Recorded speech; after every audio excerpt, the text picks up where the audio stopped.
The very secrets of our survival on Earth are entwined in the mysterious aura of the jungle. The first forests were formed more than 350 million years ago. Slow and quiet changes have continuously taken place since then. But the changes caused by man have often been drastic. The effect of timber felling and grazing animals on the forest ecosystem is a frightening phenomenon. An increasing population makes increasing demands on the forests.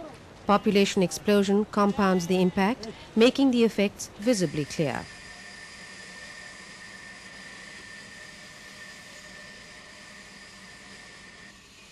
Nearly 1.5 million hectares of forests are said to be denuded in India every year. The Shivalik range in the western foothills of the Himalaya has been the victim of such devastation. A region with limited rainfall, agriculture has largely been an unreliable economic activity. Here in the Pinjore range area, the erstwhile semi-nomadic communities are now living in settlements. They have depended upon low-grade livestock which were grazed in the nearby forests. Forest-related activities like rope making and basket weaving supplemented their incomes. For these people, unabated deforestation meant that forest resources like fodder, grass and fuelwood became scarcer. The rains took large amounts of silt down the slopes. The first dam project was meant to control the siltation of a city lake nearby.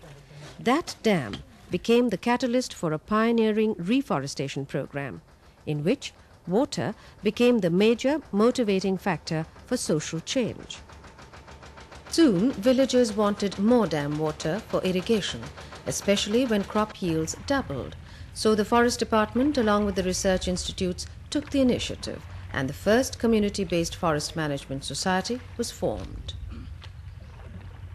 It was then decided that the availability of water would be linked to protecting green cover around the dam areas and thereby control siltation. The villagers agreed on condition that water would be made equally available to all, irrespective of how much land they owned. With irrigation and better crops, the people began experiencing economic stability. Around this time, the semi-nomadic herders began selling goats and low-grade cows to buy high milk yield buffaloes. These were not taken into the forests for grazing, but were stall-fed. The joint forest management program had started having an impact,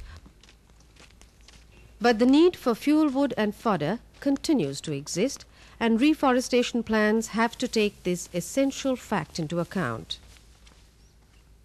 That is how the fast-growing, locally popular and useful grass called pabbar is being regenerated in the protected forest areas.